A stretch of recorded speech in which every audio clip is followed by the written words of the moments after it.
20절입니다. 아담이 모든 가축과 공중의 새와 들의 모든 짐승에게 이름을 주니라. 아담이 돕는 배필이 없으므로 여호와 하나님이 아담을 깊이 잠들게 하시니 잠들매. 이제 하나님께서 아담을 위해서 여자를 만들어 주시려고 합니다. 말하자면 신부감을 만들어 주시는 거죠. 그런데 하나님께서 아담을 깊이 잠들게 하셨습니다.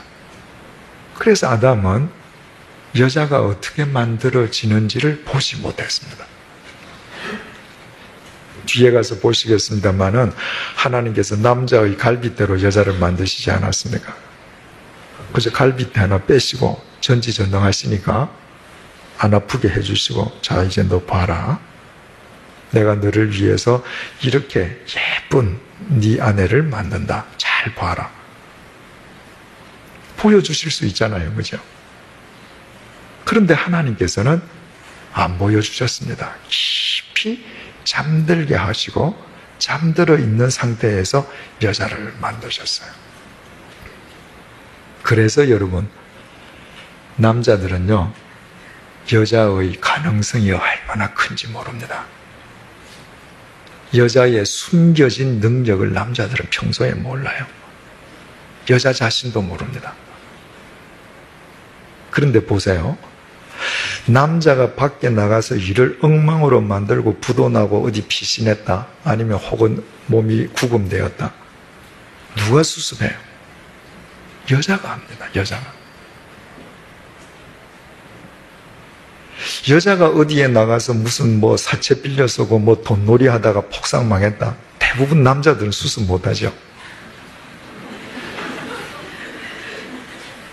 가정이 정말 깨어질 때는 여자들이 버텨내. 말하자면 여자는 한 가정을 지키는 하나님의 히든 카드입니다. 그 평소에는 남자도 모르고 여자도 몰라요. 왜 하나님께서 이렇게 모르게 해두셨을까? 나중에 가서 살펴보시겠습니다만은 하나님께서는 여자를 남자를 돕는 배필로 만드시지 않습니까? 여자가 자기에게 얼마나 능력이 많은지를 알면 교만해지겠죠. 그죠? 자기 선을 넘어서겠죠. 그래서 위기의 순간이 아니고는 모르도록 하나님께서 하셨고, 왜 남자도 모르게 하실까요? 여자에게 얼마나 큰 능력이 있는지를 알면 남자 가운데에는 애당초 처음부터 여자 의존적으로 살려는 사람이 아마 생길 겁니다. 남자가 가장으로서 책임감을 느끼지 않고 책임을 다하려 하지 아니하면 여자에 의해서 가정은 꾸려질 수 있죠. 그러나 그 가정 속에서 자라는 자녀들이 이 세상에 나가서 사회인으로서의 책임 있는 삶을 살 수 있는가? 아마 쉽지 않을 것입니다. 그래서 하나님께서는 처음부터 남자는 남자로서 가장으로서의 책임을 다하는 사람이 되게끔 남자도 여자의 깊은 능력을 알지 못하게 하시죠. 그러나 가정의 위기가 오면 여자들이 나서서 다 해결을 해요. 남자가 깊이 잠들매 21절, 그가 그 갈빗대 하나를 취하고 살로 대신 채우시고 여호와 하나님이 아담에게서 취하신 그 갈빗대로 여자를 만드시고, 하나님께서 여자를 만드셨는데 그 여자도 흙으로 지으시면 되잖아요. 아니면 여자니까 일반적으로 여자들이 좋아하는 보석으로 지어주시던가. 그런데 하나님께서 흙으로 지음받은 남자의 갈빗대로 여자를 지으셨습니다. 그러니까 여자에게 있어서 남자는 어떤 존재예요? 여자에게 남자는 자기 생명의 근원입니다. 여러분, 여자가 결혼할 때 내 남편을 하나님께서 내게 짝 지어주셨고 내 생명의 근원이야, 그렇게 생각하고 결혼하면 삶이 달라질 수 있겠죠. 그죠? 에베소서 5장 22절에 아내들이여 자기 남편에게 복종하기를 주께 하듯 하라. 우리가 주님께 복종하듯이 복종해라. 왜 우리가 주님께 복종해요? 그분이 우리 생명의 근원이시니까. 그러니 너 남편을 네 생명의 근원으로 생각하고 복종해라. 뼈라고 하는 것은 두 가지 기능이 있습니다. 하나는 지탱의 기능이죠.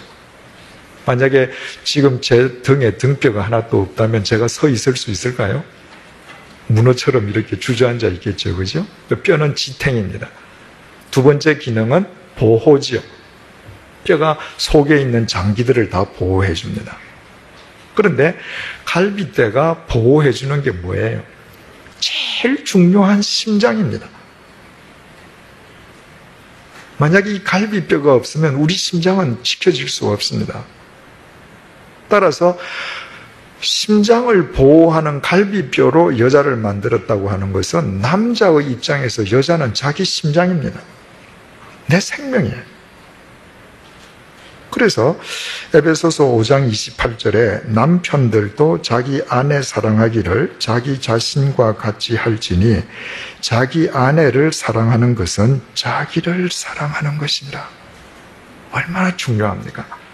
여러분, 내가 내 아내를 사랑하는 것은 나 아닌 여자를 사랑하는 것이 아니라 궁극적으로 나를 사랑하는 거예요. 왜? 내 아내는 내 생명이니까.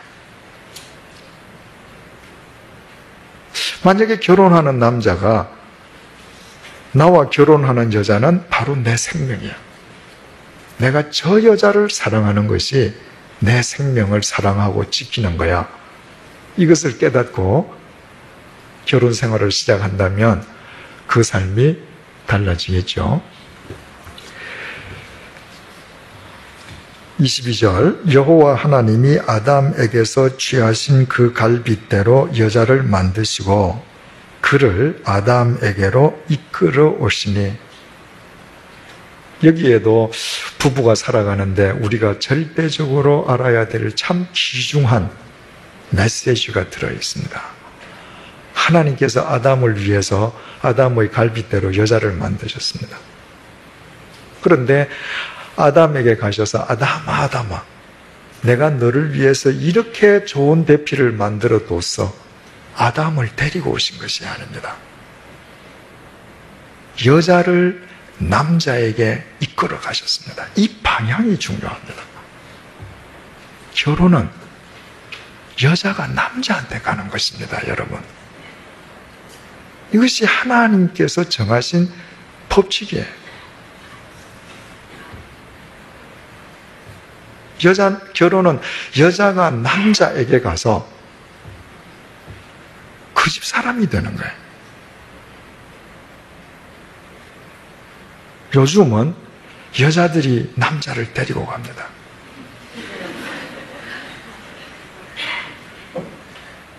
제가 새신자반 할 때도 말씀드렸지만 여자들이 결혼해서 신랑 형제지간을 끊어놔요.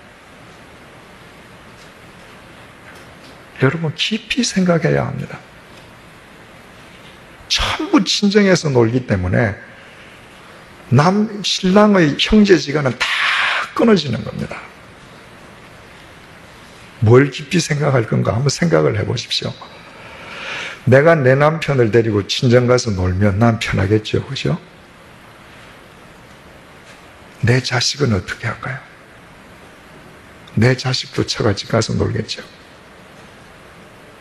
그러면 세대마다 단절됩니다. 인간의 역사는 쇠사슬과 같습니다. 우리는 하나의 고리예요. 아브라함의 고리에 이삭이 묶이고 이삭의 고리에 야곱이 묶이고 야곱의 고리에 유다가 묶이듯이 계속 고리가 묶여가면서 하나님의 역사가 이루어지는데 모든 세대가 다 처갓집에 가서 놀아보셔요. 전부 단절됩니다. 하나님께서 남자와 여자를 부부가 되게 하셨다고 하면 그 할아버지에서부터 아버지를 이어서 손자, 정손자 계속 연결이 될 때 한 혈연 공동체 속에 속하게 하신 하나님의 역사가 그 속에 일어나지 않겠어요? 아브라함의 하나님, 이삭의 하나님, 야곱의 하나님이 여러 가지 의미가 있지만 다르게 이야기하면 뭐예요? 할아버지의 하나님, 아버지의 하나님, 손자의 하나님이잖아요. 그것은 남편의 가계를 따라갈 때에만 그 혈연 관계가 계속됩니다. 세대마다 처갓집으로만 가면 다 끊어지잖아요. 그것이 과연 하나님의 뜻이겠는가? 우리는 깊이 생각해 보아야 합니다. 하나님께서는 여자를 아담에게로 데리고 가셨어요.